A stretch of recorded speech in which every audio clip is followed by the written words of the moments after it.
Vamos então nos relocalizar aqui no tempo e espaço, porque faz tempo que a gente leu Lenin pela última vez. E a gente vai nos relocalizar aqui no tempo e espaço, porque a gente já falou bastante no primeiro capítulo, né? Só para a gente então dar uma retomada para quem não estava nas outras lives. Olha só. No primeiro capítulo, basicamente, ele falou sobre qual que é o produto do Estado, né? Falou que o Estado, ele, na verdade, ele é essa instituição que serve para poder amenizar, né, o antagonismo inconciliável das classes, que ele tem várias estruturas para poder garantir o seu poder militar, ideológico e político, e que o Estado nada mais é do que um instrumento de exploração de uma classe que é oprimida. E que, para que a gente possa construir uma revolução socialista, é necessário que a gente tome o Estado para a gente, para que a classe trabalhadora se torne a classe dominante. E aí ele vai falar um pouco sobre as experiências que tiveram, as experiências históricas que tiveram em relação a essas perspectivas revolucionárias. Então agora o Lenin vai falar da experiência de 1848, que é a experiência da Primavera dos Povos. As primeiras obras do marxismo adulto, A Miséria da Filosofia e o Manifesto Comunista, aparecem nas vésperas da Revolução de 1848. Em consequência dessa circunstância, além da exposição dos princípios gerais do marxismo, temos nelas, até certo ponto, um reflexo da situação revolucionária de então. Assim, creio que será mais acertado estudar o que nossos autores dizem do Estado antes de examinarmos as suas conclusões da experiência dos anos de 1848 a 1851. Em lugar da velha sociedade civil, escreve Marx na Miséria da Filosofia, a classe laboriosa, a gente é a classe trabalhadora, tá bom? De labor. No curso de seu desenvolvimento, instituirá uma associação onde não existirão as classes nem os seus antagonismos e, desde então, não haverá mais poder político propriamente dito, pois o poder político é precisamente o resumo oficial do antagonismo existente na sociedade civil. E isso é fundamental da gente lembrar, né, que a organização política do Estado, ela serve exatamente para poder criar mecanismos e órgãos de controle de um grupo sobre o outro, né? A gente vê que a formação do Estado na Idade Média, no final ali da Idade Média, a formação dos grandes Estados nacionais, vai se dar justamente como um elemento de dominação, porque o Estado ele tem o monopólio do uso da violência através da profissionalização e da criação de um exército permanente, que vai ser financiado pela burguesia, e a burguesia, em troca disso, ganha vantagens econômicas que são unificação de moeda, diminuição da taxação das fronteiras. Então ela vai ter vários benefícios que ela vai se beneficiar, é ótimo, né? Ela vai ter vários benefícios por conta dessa aliança que ela faz com as famílias reais, com as monarquias. E ela ainda se torna nobre, né? Ela passa a participar dos negócios do Estado. No caso da Inglaterra, isso é ainda mais evidente, porque a Revolução Inglesa no século XVII, primeiro a puritana, depois a gloriosa, vão criar e pavimentar esse caminho para que a burguesia, uma burguesia mais parecida com a nobreza num primeiro momento, e depois uma burguesia mais industrial, mais civil, assuma o poder. E aí, quando ela assume o poder, o objetivo dela é justamente utilizar dos mecanismos do Estado para poder fazer valer a sua dominância, para poder fazer valer seus interesses. E aí ela vai se utilizar da máquina, né? Vai se utilizar do exército, da polícia, das leis, de tudo, para poder garantir sua supremacia. É instrutivo aproximar dessa exposição geral da ideia do desaparecimento do Estado a exposição feita no manifesto escrito por Marx e Engels, alguns meses mais tarde, em novembro de 1847. Esboçando a largos trazos as fases do desenvolvimento proletário, expusemos a história da Guerra Civil, mais ou menos latente na sociedade, até a hora em que se transforma em revolução aberta e em que o proletariado funda sua dominação pela derrubada violenta da burguesia. Isso tem no manifesto, tá, gente? Como vimos acima, a primeira etapa da Revolução Operária é a constituição, literalmente a elevação, Erbebung, do proletariado em classe dominante, a conquista da democracia. E isso aqui, gente, vai gerar o que a gente fala que é a chamada ditadura do proletariado. Não é uma ditadura porque o proletariado vai mandar, vai ter um proletário que vai mandar em tudo, mas a ditadura do proletariado porque é o proletariado que vai usar com mão de ferro o domínio do Estado para poder governar todas as pessoas. Então é a troca da classe dominante, né? É a retirada da burguesia e a entrada do proletariado. Então a gente tira a ditadura da burguesia e a gente coloca a ditadura do proletariado. Continuar. 2022 tem quem ainda acredite nessas ideias do século retrasado. É como dizem, cabeça vazia oficina de Karl Marx. Ué, mas o liberalismo também não é do século passado? Ué, do século retrasado, aliás? É até anterior, né? Adam Smith é século XVIII. Ei. Tempo pelo tempo não, né? Vamos fazer uma crítica materialista, pô. Vamos fazer uma crítica contundente, acertada. Não tem problema não, pô. Fica tranquilo. Continua aí dando engajamento no chat que tá bom, né? Vamos lá. O proletariado aproveitará a sua supremacia política para arrancar, pouco a pouco, todo o capital à burguesia, para centralizar todos os instrumentos de produção nas mãos do Estado, isto é, do proletariado organizado como classe dominante, e para aumentar o mais rapidamente possível a quantidade das forças produtoras. Vemos aqui formulada uma das mais notáveis e importantes ideias do marxismo a propósito do Estado, ou seja, a da ditadura do proletariado. Encontramos depois uma definição altamente interessante do Estado, que faz parte também das palavras esquecidas do marxismo. O Estado, isto é, o proletariado organizado como classe dominante. Só para a gente poder esclarecer, é que nessa época que o Lenin está escrevendo, o Estado e a Revolução, que é mais ou menos 1914, 1915, por aí, a social-democracia havia esquecido, né, essa parte que Marx e Lenin defendem a derrubada violenta do Estado, de maneira a utilizar a teoria de Marx e Engels sobre o Estado de maneira oportunista. Então é dessas palavras esquecidas que ele está falando. Essa definição do Estado nunca foi comentada na literatura de propaganda e de agitação dos partidos social-democratas oficiais. É a turma que fala que comunismo é paz e amor. Né? É a turma que fala que comunismo e socialismo é amor ao próximo. Não, o nome disso é cristianismo, tá? Ainda mais, foi esquecida precisamente por ser inconciliável com o reformismo e absolutamente contrária aos preconceitos oportunistas habituais e às ilusões burguesas sobre o desenvolvimento pacífico da democracia. Basta a gente ver a situação do Brasil pós-eleições do dia 2 de outubro. O proletariado tem necessidade de um Estado. Repisam todos os oportunistas, os social-patriotas e os cautskistas, afirmando ser essa a doutrina de Marx, mas esquecendo-se de acrescentar. Primeiro, que o proletariado, segundo Marx, só tem necessidade de um Estado em definhamento, isto é, constituído de tal forma que comece sem demora a definhar, e que não possa deixar de definhar. Depois que o Estado de que os trabalhadores precisam não é outra coisa, senão o proletariado organizado como classe dominante. Então esse é um outro ponto. É o fortalecimento do Estado para, ao mesmo tempo, levar ao seu definhamento. Por mais estranho que isso possa parecer, a ideia é que o Estado é essa única organização que tem a capacidade de promover o desenvolvimento das forças produtivas e, portanto, colocar a classe trabalhadora num lugar de independência. Porque um país que não é soberano na sua produção de petróleo, de comida, que não oferece serviços, que não tem um corpo militar bem consolidado, é um Estado que vai ser rapidamente atacado e dominado pelas forças dominantes da burguesia. Né? Vamos lembrar aí que durante a Revolução Soviética, o que vai acabar acontecendo é que a União Soviética, o antigo território do Império Russo, vai ser invadido por 14 potências. 14. Então, para que esse Estado possa se sustentar, é fundamental que esse Estado tenha a capacidade de se sustentar materialmente, militarmente. O Estado é a organização especial de uma força, da força destinada a subjugar determinada classe. Qual é, pois, a classe que o proletariado deve subjugar? Evidentemente, só a classe dos exploradores, a burguesia. Então é interessante a gente observar que o Lenin ele está dizendo que o proletariado tem que, sim, subjugar a burguesia. Não é uma convivência pacífica, não é uma convivência de, vamos lá, amiguinho, tal. É luta de classe, gente. É luta de classes. Os trabalhadores só têm necessidade do Estado para quebrar a resistência dos exploradores.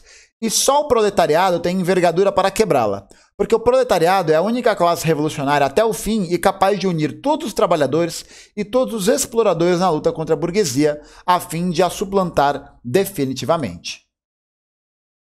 As classes exploradoras precisam da dominação política para a manutenção da exploração, no interesse egoísta de uma ínfima minoria contra a imensa maioria do povo. As classes exploradas precisam da dominação política para o completo aniquilamento de qualquer exploração. Então olha só que interessante.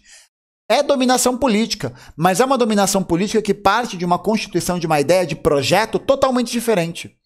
A dominação política da burguesia, né, no Brasil, do MDB, do PSDB, do PP, do União Brasil, do PL, do Paulo Guedes, do banco, do agronegócio, blá blá blá, é uma dominação política que serve para explorar o povo, que serve para aumentar os lucros dessas pessoas. Veja como isso se aplica na realidade. O Brasil, durante a pandemia, em que provavelmente você que está vendo, está assistindo e tal, um monte de gente passou a ter fome. A condição de vida da classe trabalhadora piorou severamente. Enquanto isso, a gente teve um aumento do número de bilionários. Entendeu? A gente tem uma reunião ministerial em que aquele outro verme do Ricardo Salles fala que enquanto a imprensa está preocupada com o Covid, é para passar a boiada, é para aprovar tudo de legislação, para poder evitar o bafafá. Então a dominação política no Estado burguês, que é o Estado que o Bolsonaro tem, é uma dominação que serve para atender aos interesses da burguesia, para atender esses interesses econômicos. A dominação política do proletariado, ela é uma dominação que visa destruir a exploração. No interesse da imensa maioria do povo contra a ínfima minoria dos escravistas modernos, ou seja, os proprietários fundiários e os capitalistas.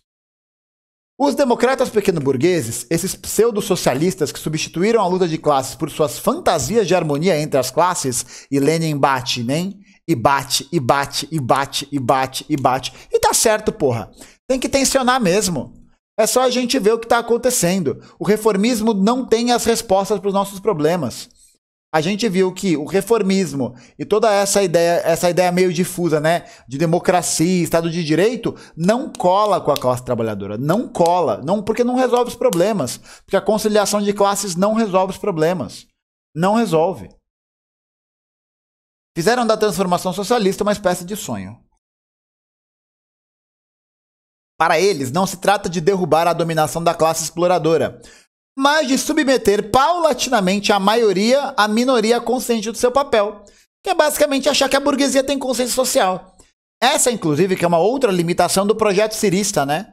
Achar que o nacional desenvolvimentismo no Brasil depende fundamentalmente da conscientização de uma burguesia industrial. Como se a burguesia industrial e a burguesia financeira fossem coisas diferentes. Elas não são. Elas não são. A burguesia industrial e a burguesia financeira estão juntas para poder promover o processo de desenvolvimento da sua lucratividade. É que a nossa burguesia industrial é uma burguesia industrial que é subserviente aos interesses do estrangeiro, que é uma burguesia muito mais poderosa do que a nossa. Estamos lendo O Estado e a Revolução, Leandro 7P.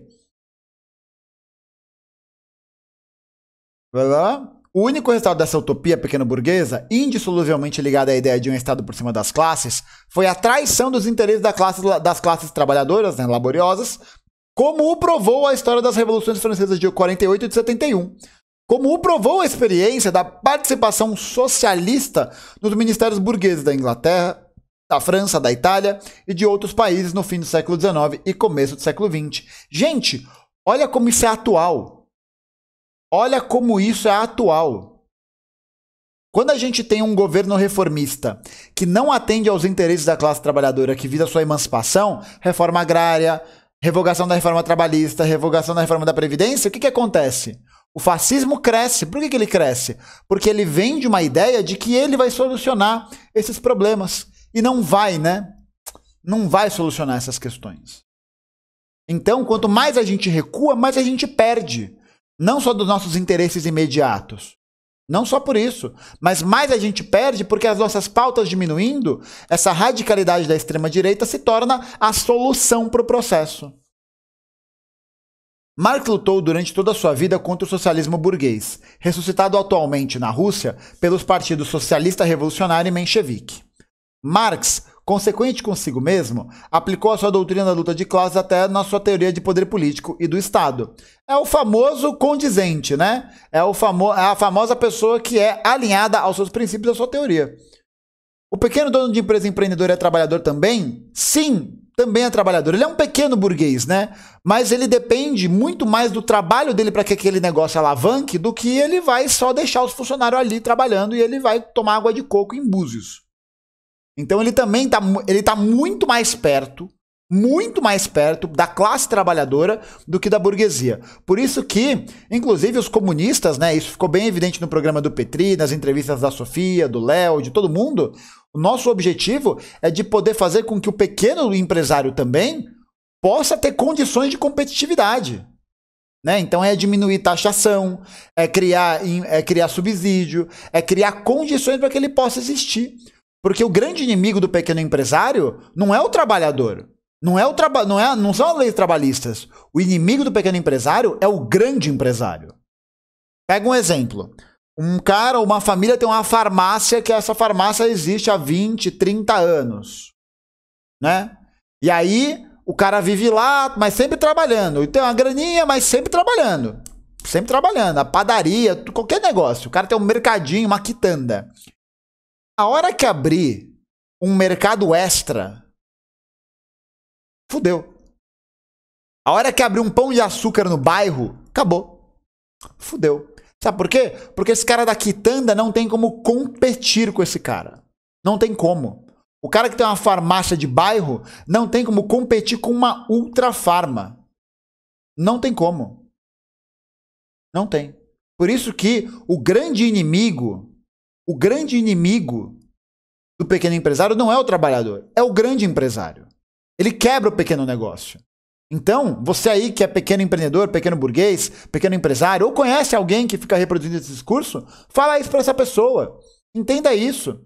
O trabalhador, ele é muito mais seu aliado do que seu inimigo. Muito mais. O seu inimigo é o grande empresário que não paga imposto, que é subsidiado pelo Estado, que vai ter um monte de benefício que o pequeno empresário não tem.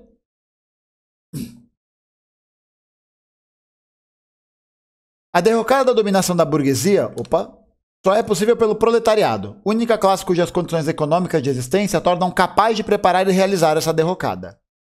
O regime burguês, ao mesmo tempo que fraciona, dissemina os camponeses e todas as camadas da pequena burguesia, concentra, une e organiza o proletariado. Em virtude do seu papel econômico na grande produção, só o proletariado é capaz de ser o guia de todos os trabalhadores e de todas as massas que, embora tão exploradas, escravizadas e esmagadas quanto ele, e mesmo mais do que ele, não são aptas para lutar independentemente por sua emancipação. A doutrina da luta de classes, aplicada por Marx ao Estado e à Revolução Socialista, conduz fatalmente a reconhecer a supremacia política, a ditadura do proletariado, isto é, um poder proletário exercido sem partilha e apoiado diretamente na força das massas em armas. Então é preciso que a gente esteja organizado politicamente, é preciso que a gente consiga se organizar para a gente poder ter essa coesão de classe. Porque é isso, a burguesia sabe de qual classe ela faz parte, o empresário sabe de qual classe ele faz parte e ele sabe qual é o projeto em questão. Cabe a nós, o proletariado revolucionário, organizar a nossa classe e mostrar que a gente tem que criar a consciência de qual é a nossa classe.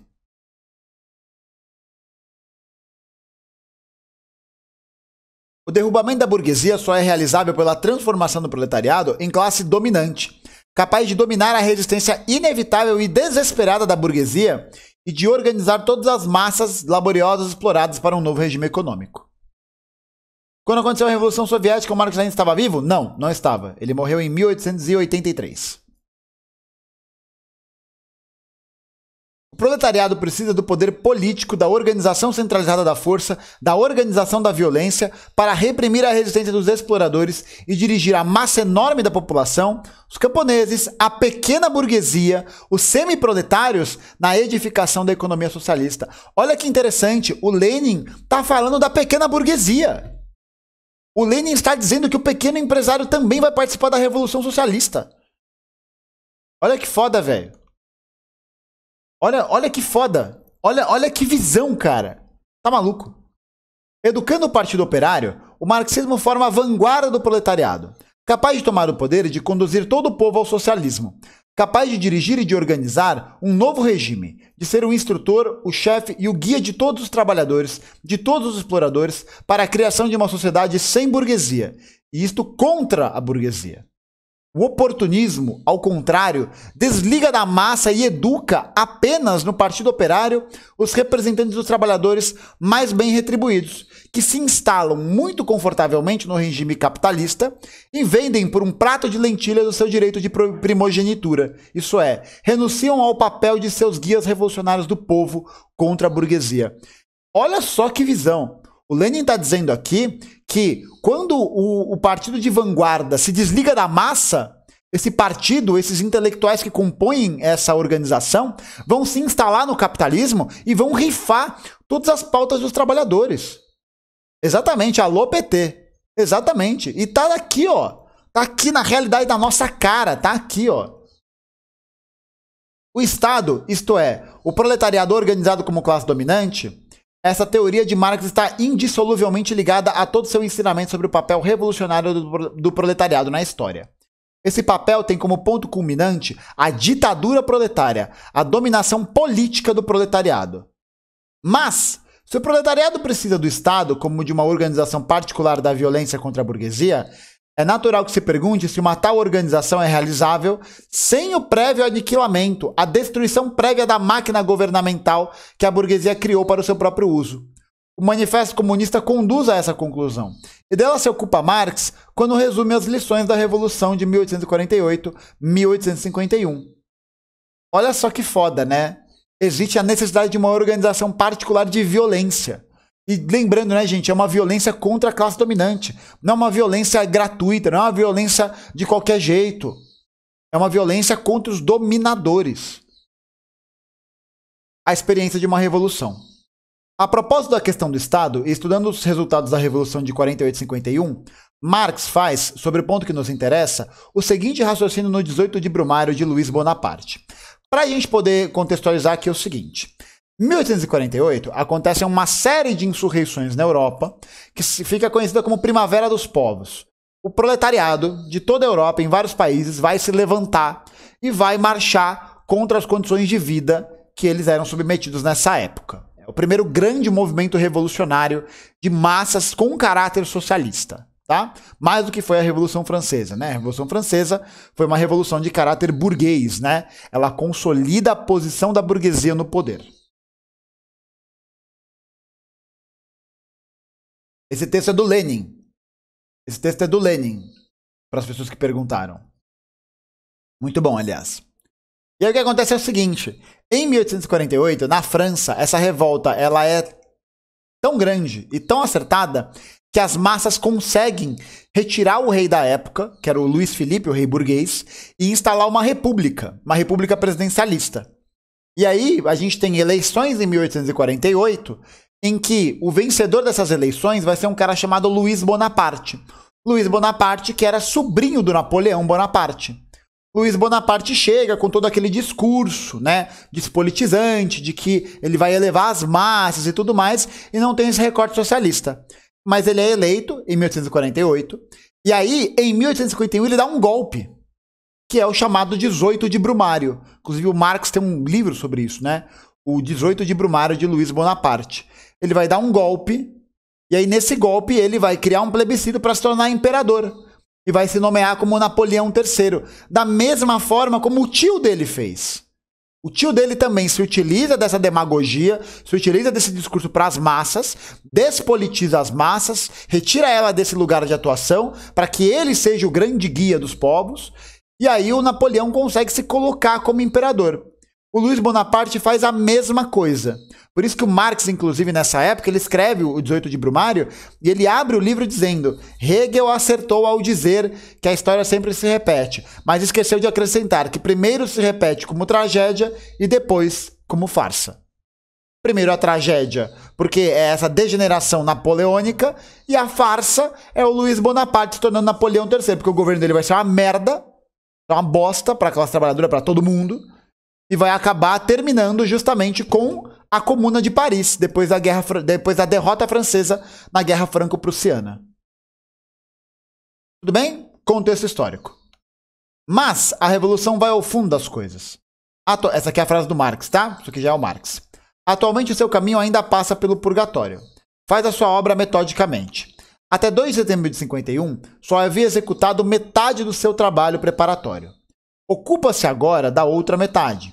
Começou por aperfeiçoar o poder parlamentar para que fosse possível derrubá-lo. E é isso, é uma conquista que vai servir para poder derrubar o Estado, né? Por isso que o Lenin vai dizer também que a gente, enquanto proletário, tem que participar desses pleitos, porque a gente, dessa maneira, destrói esses pleitos, destrói essas estruturas.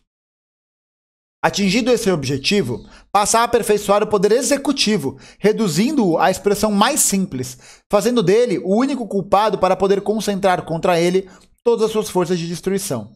E quando estiver concluída a segunda metade da sua obra preparatória, a Europa se erguerá para gritar-lhe com entusiasmo: bem cavado, velha topeira! Eu adoro essas expressões do século XIX, é maravilhoso. Esse poder executivo, com a sua imensa organização burocrática e militar, com seu mecanismo complicado e artificial, esse exército de mais de 500 mil de funcionários, esse espantoso parasita que, como uma rede, envolve o corpo da sociedade francesa e lhe tapa todos os poros, nasceu na época da monarquia absoluta, no declínio do feudalismo que ele ajudou a precipitar. Lembra que a gente falou sobre a formação dos estados nacionais? Tá aí, aparece aí de novo. A primeira Revolução Francesa desenvolveu a centralização, mas, ao mesmo tempo, precisou aumentar a extensão, as atribuições e o número de auxiliares do poder governamental. Napoleão completou esse mecanismo. A monarquia legítima e a monarquia de Júlio nada lhe acrescentaram de novo, salvo uma maior divisão do trabalho. Por fim, a República Parlamentar, na sua luta contra a Revolução, viu-se obrigada a reforçar, com suas medidas repressivas, os recursos e a centralização do poder governamental. Exatamente, gente, porque a República Parlamentar ela é reformista, por essência. Ela é reformista porque os grupos que conduzem a sua política, o seu poder político, são os grupos da burguesia. Por isso que ela é limitada. Por isso que ela vai ter limitações. Todas as subversões aperfeiçoaram essa máquina, em vez de a despedaçarem. Então, olha só o que o Marx está dizendo, que a República Burguesa ela vai, na verdade, fortalecer o Estado sob essa perspectiva parasitária, ao invés de enfraquecê-lo. Não existe uma participação das massas nesse processo, tá ligado? Para essa participação e essa exigência, essa conscientização. Os partidos que, cada qual por seu turno, lutavam pela supremacia, viam no ato de posse desse enorme edifício a presa principal do vencedor, que é essa ideia. A gente vai ganhar e acabou. Tudo certo, tudo sob controle, né? Essa é a perspectiva reformista, essa é a perspectiva burguesa do controle do Estado. Opa! Nesse notável raciocínio, o marxismo realiza um progresso considerável em relação ao Manifesto Comunista. A questão do Estado era ainda posta no manifesto de uma forma muito abstrata, nos termos e expressões mais gerais. Aqui, isso é muito foda, né? Porque o Lenin ele está revisitando o Marx, ele está mostrando o processo de amadurecimento do pensamento político do Marx. Então isso é muito fundamental. Por isso que ler o Manifesto Comunista é muito importante como leitura introdutória, mas ler o Estado e a Revolução depois vai te dar uma outra visão, porque o Lenin está atualizando esse pensamento. Porra, e é muito foda. Aqui a questão se põe concretamente, a dedução é inteiramente precisa, bem definida, praticamente tangível. Todas as revoluções anteriores não fizeram senão aperfeiçoar a máquina governamental quando necessário é abatê-la, quebrá-la. Essa decisão constitui o próprio fundo, o essencial da doutrina marxista sobre o Estado. E é precisamente essa coisa essencial que foi não só esquecida pelos partidos social-democratas oficiais dominantes, mas também desnaturada de maneira flagrante pelo mais eminente teórico da Segunda Internacional, Karl Kautsky. E bate, e bate, e bate. O Manifesto Comunista tira as lições gerais da história. Essas lições nos fazem ver no Estado o órgão de dominação de uma classe e nos levam necessariamente à conclusão de que o proletariado não poderá derrubar a burguesia sem primeiro ter conquistado o poder político, sem primeiro ter assegurado sua própria dominação política e se ter organizado em classe dominante e erigido em Estado. E esse Estado proletário começará a definhar logo em seguida a sua vitória. Por quê? Numa sociedade onde não existam antagonismos de classe, o Estado é inútil e impossível. Olha que coisa linda, gente. Não é maravilhoso? Sim, Manifesto Comunista e Manifesto do Partido Comunista são o mesmo livro. Tá bom? A questão de saber em que consiste essa substituição do Estado burguês pelo Estado proletário não é levantada no manifesto, que é justamente essa questão que ele coloca, né? É um pensamento muito abstrato do manifesto, ainda muito em linhas gerais, etc e tal. Brasilap 48, estamos lendo O Estado e a Revolução, de Vladimir Ilyich Ulyanov, conhecido como Tio Lenin. Essa questão colocou-a e resolveu a Marx em 1852. Fiel à sua filosofia do materialismo dialético, funda sua doutrina na experiência histórica dos grandes anos revolucionários, 1848-1851. Como sempre, a doutrina de Marx é aqui um resumo das lições da experiência, iluminadas por uma concepção filosófica profunda e um rico conhecimento da história. Marx é muito foda, velho. Puta, o cara é muito foda.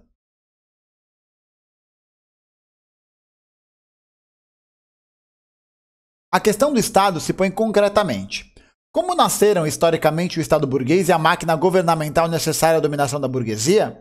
Quais têm sido as suas transformações no curso das revoluções burguesas e em presença dos movimentos de independência das classes escravizadas? Qual é o papel do proletariado em relação a essa máquina governamental? O poder centralizado do Estado, característico da sociedade burguesa, nasceu na época da queda do absolutismo. As duas instituições mais típicas dessa máquina governamental são a burocracia e o exército permanente. Lembra quando eu falei isso? Sobre a formação do Estado lá no finalzinho da Idade Média, no comecinho da Idade Moderna? Começa aqui. Começa aqui. Mao Tse Tung? Não, eu só não posto os VODs das lives. Só isso, eu não posto os VODs. São só os cortes no YouTube depois. Marx e Engels falam várias vezes em suas obras das inúmeras ligações dessas instituições com a burguesia.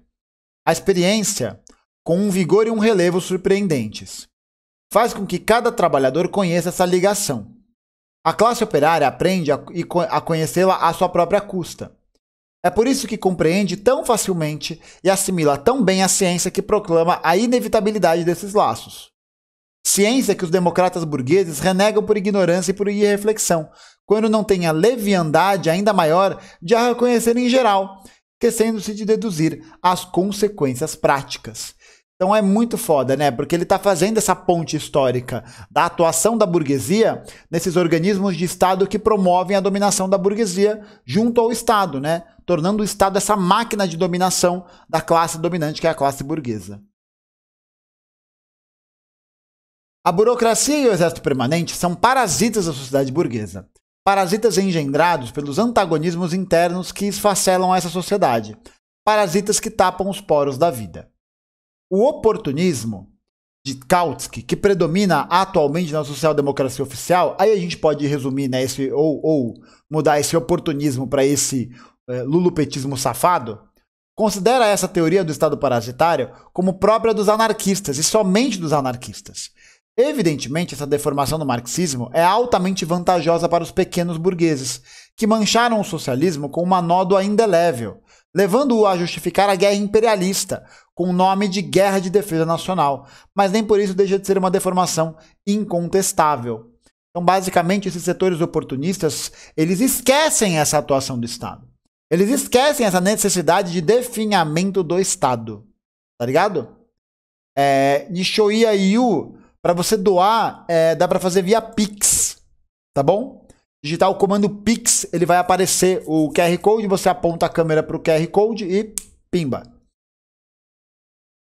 Esse aparelho burocrático e militar se desenvolve, se aperfeiçoa e se consolida através das numerosas revoluções burguesas de que a Europa... Opa! Vamos de novo. Esse aparelho... Opa, de novo aqui. Esse aparelho burocrático e militar se desenvolve, se aperfeiçoa e se consolida através das numerosas revoluções burguesas de que a Europa tem sido teatro desde a queda do feudalismo. É precisamente a pequena burguesia que se deixa atrair pela grande burguesia e subordinar-se a ela, o pequeno empresário, gente. Graças a esse aparelho que dá às camadas superiores do campesinato, dos pequenos artesãos e comerciantes, empregos relativamente cômodos, tranquilos e honoríficos, cujos titulares se elevam acima do povo, que é essa ideia dos cargos comissionados, que é essa ideia de achar que por eu estar agora inserido no governo, esses direitos, essas lutas vão ter prosseguimento. E isso não necessariamente é verdade.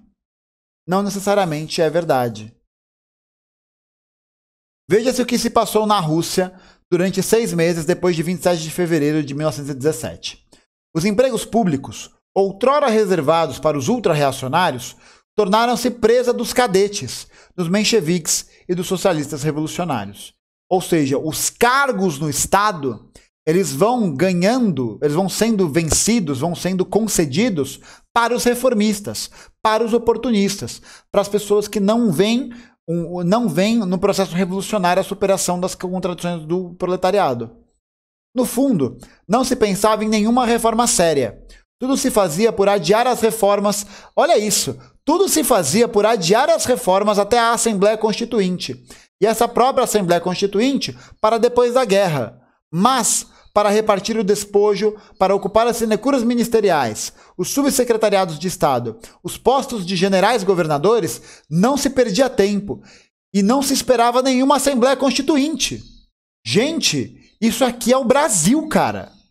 Esse papinho de vamos conversar para depois, agora não é hora de radicalidade, a gente precisa conciliar acima de tudo, deu no que deu. Deu no que deu. A gente está vendo os cargos sendo rifados pelo Estado, pelas forças dominantes, e a gente se colocando por cada vez menos. Não significa dizer que os comunistas não vão apoiar o PT no segundo turno, porque já declararam um apoio crítico a Lula. Sem fazer Lzinho, sem tirar fotinho, sem nada disso.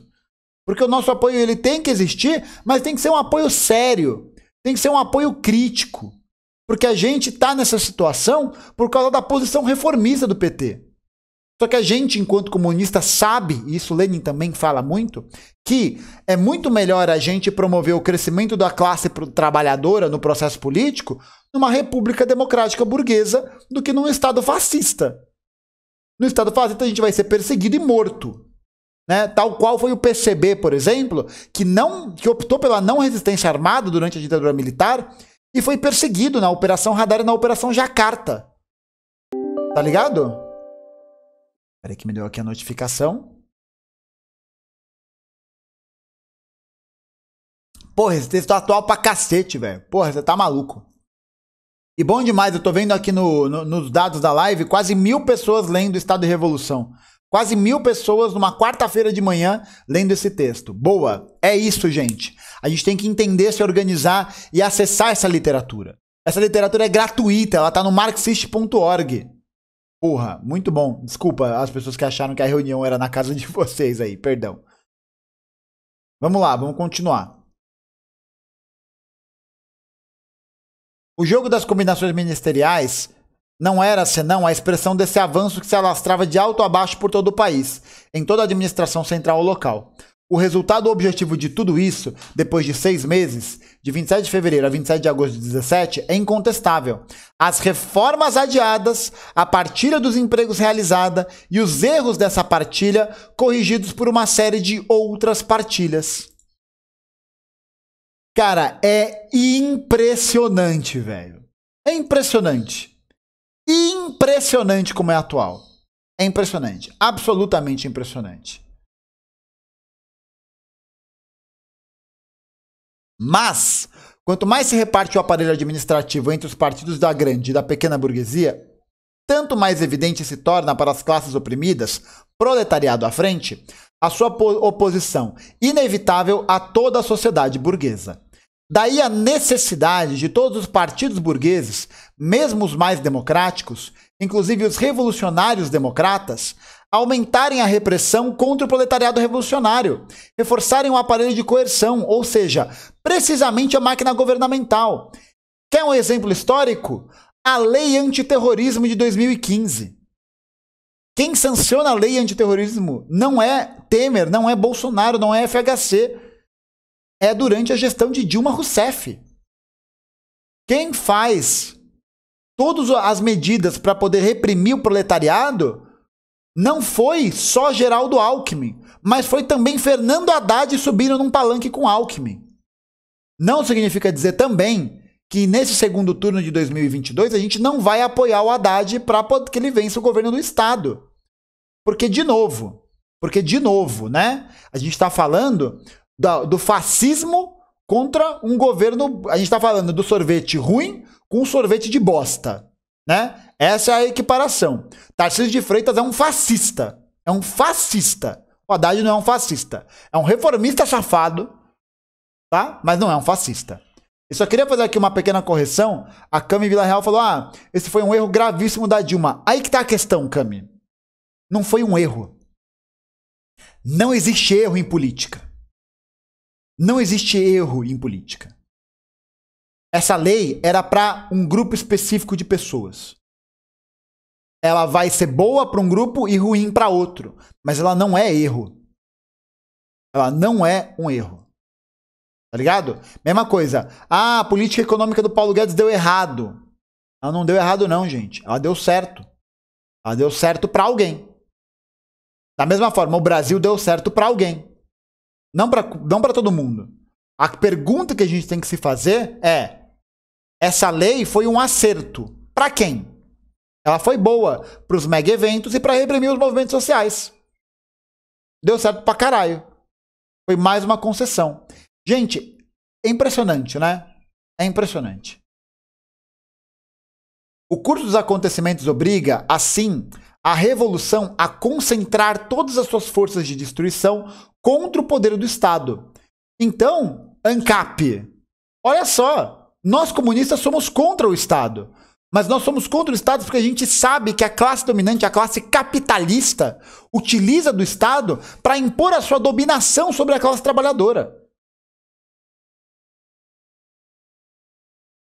Impõe-lhe não o melhoramento da máquina governamental, mas a tarefa de demoli-la, de destruí-la. Não são deduções lógicas, mas o curso real dos acontecimentos, a rude experiência de 48 e 51, que fazem colocar assim o problema.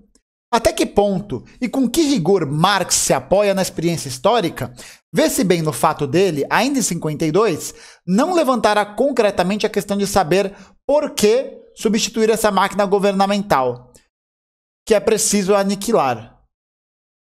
A experiência ainda não havia respondido a essa pergunta, que a história só mais tarde, que é a primeira experiência socialista de aniquilamento do Estado, em 1871, pôs na ordem do dia. Em 52, Marx podia apenas constatar, com a precisão da observação científica aplicada à história, que a Revolução Proletária iniciara a tarefa de concentrar todas as suas forças de destruição contra o poder do Estado, a tarefa de quebrar a máquina governamental. Poderá perguntar se estamos no direito de generalizar a experiência, as observações e as conclusões de Marx e aplicá-las a um período mais largo do que a história da França de 1848 a 1851. Recordemos primeiro, a esse respeito, uma observação de Engels. Muito bom, muito atual, né? Impressionante como é atual. Impressionante mesmo, assim, muito foda. Mas é isso aí, vamos continuar.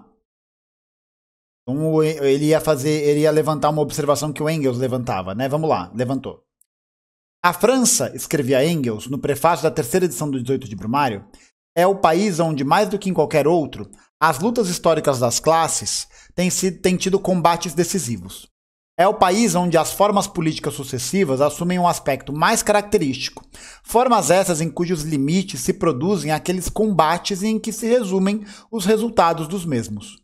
Centro do feudalismo na Idade Média, país clássico da monarquia unitária, desde a época da Renascença, a França arruinou o feudalismo, desde a época de sua grande revolução, e deu ao predomínio da burguesia um caráter de pureza clássica, que nenhum país atingiu na Europa. Do mesmo modo, a luta do proletariado em seu despertar contra a burguesia dominante adquire uma acuidade desconhecida nos outros países. Basicamente, o que o Engels está dizendo aqui é o seguinte: a França era o melhor exemplo para pensar essa questão das lutas internas das classes dominadas contra as dominantes. Porque ela foi palco de muitas revoluções e porque foi nela que a burguesia se consolidou de forma mais violenta. Tá ligado? Essa última observação envelheceu, pois que, depois de 1871, houve uma interrupção na luta revolucionária do proletariado francês. Contudo, essa interrupção, por longa que tenha sido, não exclui de forma alguma a possibilidade de que a França, no curso da futura Revolução Proletária, revelar-se novamente como o país clássico da luta de classes a todo o transe. Lancemos um olhar de conjunto sobre a história dos países civilizados nos fins do século XIX e começo do século XX. Veremos que, mais lentamente, veremos que, mais lentamente, com modalidades mais variadas e num teatro mais amplo, se operam, de um lado, o mesmo processo de elaboração do poder parlamentar, tanto nos países republicanos, França, América, Suíça, como nas monarquias, Inglaterra, Alemanha até um certo ponto, Itália, os países escandinavos, etc. De outro lado, o processo de luta pelo poder dos diferentes partidos burgueses ou pequeno-burgueses, que dividem entre si os empregos públicos como um despojo, enquanto os fundamentos do regime burguês se mantêm imutáveis. Ou seja, são os países reformistas que lutam para assumir esses cargos, mas nunca questionar justamente o processo de decadência do Estado. Olha aqui, o G. Santos Brasil 2 mandou o que é essa lei antiterrorismo. Artigo 1º, parágrafo 2º. O disposto neste artigo não se aplica à conduta individual ou coletiva de pessoas em manifestações políticas, movimentos sociais, sindicais, religiosos de classe ou de categoria profissional, direcionados por propósitos sociais ou reivindicatórios, visando a contestar, criticar, protestar ou apoiar, com o objetivo de defender direitos, garantias e liberdades constitucionais, sem prejuízo da tipificação penal contida em lei. É que aquele negócio, né? Tem um problema aqui que fala o seguinte, esse artigo não se aplica, né? Mas na letra da lei, a prática opera de um jeito diferente, né? Porque uma pessoa pode considerar que uma pessoa está realizando o ato terrorista justamente porque é seu bel prazer. E o artigo só foi aprovado porque houve pressão para que esse artigo fosse aprovado. Tá ligado? Então é a mesma coisa. Na letra da lei, uma pessoa não pode ser presa por desacato, né? Isso não existe, a forma como os policiais inventam o desacato à autoridade. E a pessoa é presa. Foda-se. Sabe por quê? Porque é o agente do Estado que tem esse poder. Por mais que a lei, liberal curte uma lei, né? A lei, eles não podem fazer isso. Claro que podem, olha lá, ó. Fazem. Foda-se. Foda-se. Proibiram de ter desapropriação de ocupação de moradia na pandemia. E teve. Foda-se, velho. A questão é essa, foda-se. Porque lei, o escrito não significa nada, velho. Não significa nada, não é garantia de porra nenhuma. Aí ele continua. Por fim, o processo de aperfeiçoamento e consolidação do poder executivo com seu aparelho burocrático e militar. Sem dúvida, são esses os traços comuns de toda a evolução moderna dos estados capitalistas. Em 3 anos, de 48 a 51, a França, sob uma forma nítida e concentrada, mostrou, na sua rápida sucessão, todos os processos característicos do mundo capitalista.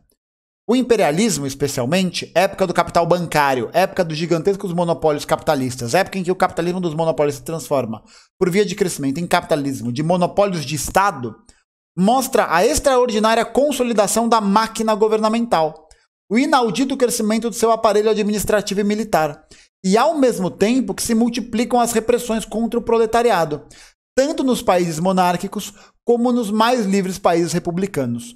Então, necessariamente, o processo de formação imperialista, da consolidação dos grandes empresários, do chamar, esse sim é o capitalismo de Estado.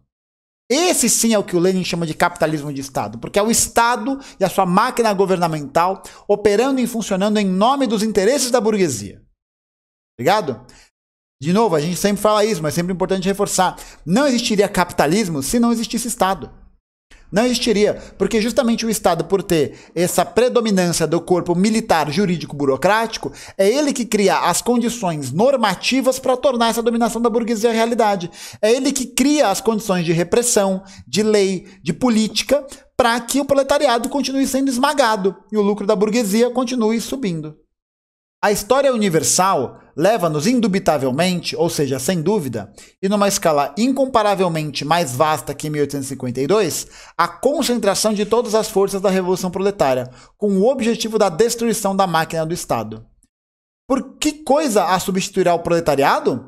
A Comuna de Paris forneceu-nos a esse respeito os elementos mais instrutivos. Como Marx punha a questão em 1852. Mering publicava na Neue Zeit extrato de uma carta de Marx a Weidemeier, de 5 de março de 1852. Essa carta encerra, entre outras, a notável passagem seguinte. No que me concerne, esse é o Marx falando, tá, gente? No que me preocupa, no que me concerne, eu não tenho o mérito de ter descoberto a existência das classes na sociedade contemporânea. É outra coisa, né? Os liberais, os direitistas adoram falar que quem inventou a luta de classe foi o Marx. Não foi o Marx, cara. Ele tá falando isso, não foi ele. Ali, ó, nem o de ter descoberto a luta dessas classes entre si. Não foi ele que descobriu nada. Os historiadores burgueses expuseram, muito antes de mim, o desenvolvimento histórico dessa luta de classes. E os economistas burgueses, a anatomia econômica das classes, Adam Smith e David Ricardo. O que eu fiz de novo consiste na demonstração seguinte. Primeiro, que a existência das classes só se prende a certas batalhas históricas relacionadas com o desenvolvimento da produção. Que a luta de classes conduz necessariamente à ditadura do proletariado. Que essa própria ditadura é apenas a transição para a supressão de todas as classes e para a formação de uma sociedade sem classes. Marx conseguiu exprimir nessas linhas, com surpreendente relevo, o que distingue radicalmente a sua doutrina da dos pensadores mais avançados e mais profundos da burguesia, o que a torna fundamental na questão do Estado. A luta de classes é o essencial na doutrina de Marx. É, pelo menos, o que se escreve e o que se diz frequentemente, mas é inexato. Deformações oportunistas do marxismo, falsificações do marxismo tendentes a adaptá-lo às necessidades da burguesia, são frequentes como resultado dessa inexatidão. A doutrina da luta de classes foi concebida não por Marx, mas pela burguesia antes de Marx. E, de maneira geral, é aceitável para a burguesia. Sabe por que é aceitável? E, de novo, isso faz com que a burguesia tenha que se reconhecer enquanto classe. Tenha que se reconhecer enquanto classe com projeto. Tá ligado? Isso é absolutamente fundamental. Por isso que nisso o Marx acerta, né? Não é o Marx que apresenta a luta de classes. A burguesia sabe de qual classe ela faz parte. Ela identificou que existe uma luta de classes, que existe uma classe dominada e uma classe dominante. Por isso que ela tem que se reconhecer enquanto classe dominante. Ela tem que saber quem é ela. Porque dessa maneira ela cria essa coesão para poder continuar explorando a classe dominada. Quem só reconhece a luta de classes não é ainda marxista. E pode muito bem não sair dos quadros do pensamento burguês e da política burguesa. Olha que foda. Limitar o marxismo à luta de classes é truncá-lo, reduzi-lo ao que é aceitável para a burguesia. Só é marxista aquele que estende o reconhecimento da luta de classes ao reconhecimento da ditadura do proletariado. Puta que pariu! Puta que pariu! React de texto. Puta merda, muito bom. A diferença mais profunda entre o marxista e o pequeno ou grande burguês ordinário está aí. É sobre essa pedra de toque que é preciso experimentar a compreensão efetiva do marxismo e a adesão ao marxismo. Não é de espantar que, quando a história da Europa levou a classe operária a abordar praticamente essa questão, todos os oportunistas e reformistas, e todos os kautskistas também, hesitantes entre o reformismo e o marxismo, se tenham revelado pobres filisteus e democratas pequeno-burgueses, negadores da ditadura do proletariado.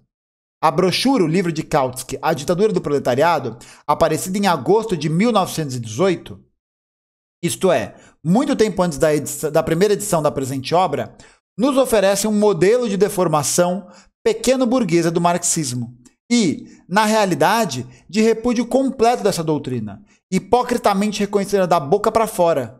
Ver minha brochura A Revolução Proletária e o Renegado Kautsky, de 1918.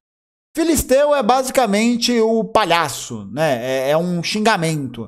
Seu paspalhão, né? É basicamente isso, é um paspalhão. Tem, na verdade, uma explicação bíblica. Eu não lembro exatamente qual que era, mas tem uma explicação, porque os filisteus, se eu não me engano, eram os pregadores, eram os pregadores mentirosos na cosmogonia cristã. Eu não lembro exatamente qual que é a brisa, mas eu acho que era isso. O oportunismo contemporâneo, encarnado por seu principal representante, o ex-marxista Karl Kautsky, cai inteiramente sob a definição da atitude burguesa dada por Marx. Esse oportunismo circunscreve o reconhecimento da luta de classes à esfera das relações da sociedade burguesa. Não há liberal instruído que não consista em admitir, em princípio, nesses limites a luta de classes, né? É isso, é que o liberal brasileiro é muito ruim, por isso que ele fala que não existe luta de classes. Ele é muito ruim. Ele fala antes dos burgueses do século XVIII, né? O oportunismo não leva o reconhecimento da luta de classes até o essencial, até o período de transição do capitalismo ao comunismo, até o período de subversão da burguesia e do seu completo aniquilamento. Porque é fundamental, né, que não só seja importante reconhecer a luta de classes, mas também reconhecer que a sua superação só pode ser feita através da dominação da ditadura do proletariado. porque a ditadura do proletariado irá eliminar a exploração de uma classe sobre a outra. Na realidade, esse período é, inevitavelmente, o de uma luta de classes extremamente encarniçada, revestindo uma acuidade ainda desconhecida. O Estado dessa época deve ser, pois, um Estado democrático para os proletários e os não possuidores em geral, inovador, e um Estado ditatorial contra a burguesia igualmente inovador. Então, olha só que interessante, são duas dinâmicas de Estado aí. Um Estado que é democrático para o proletário e não é democrático para a burguesia e foda-se, entendeu? E foda-se, tá? Foda-se.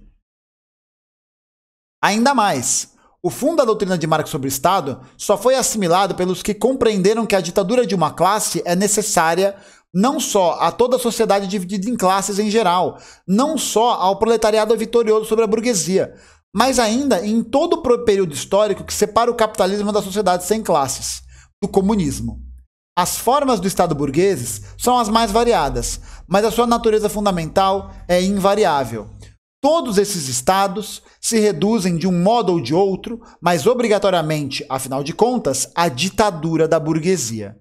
A passagem do capitalismo para o comunismo não pode deixar naturalmente de suscitar um grande número de formas políticas variadas, cuja natureza fundamental, porém, será igualmente inevitável, a ditadura do proletariado. Terminamos o capítulo 2. Bom demais.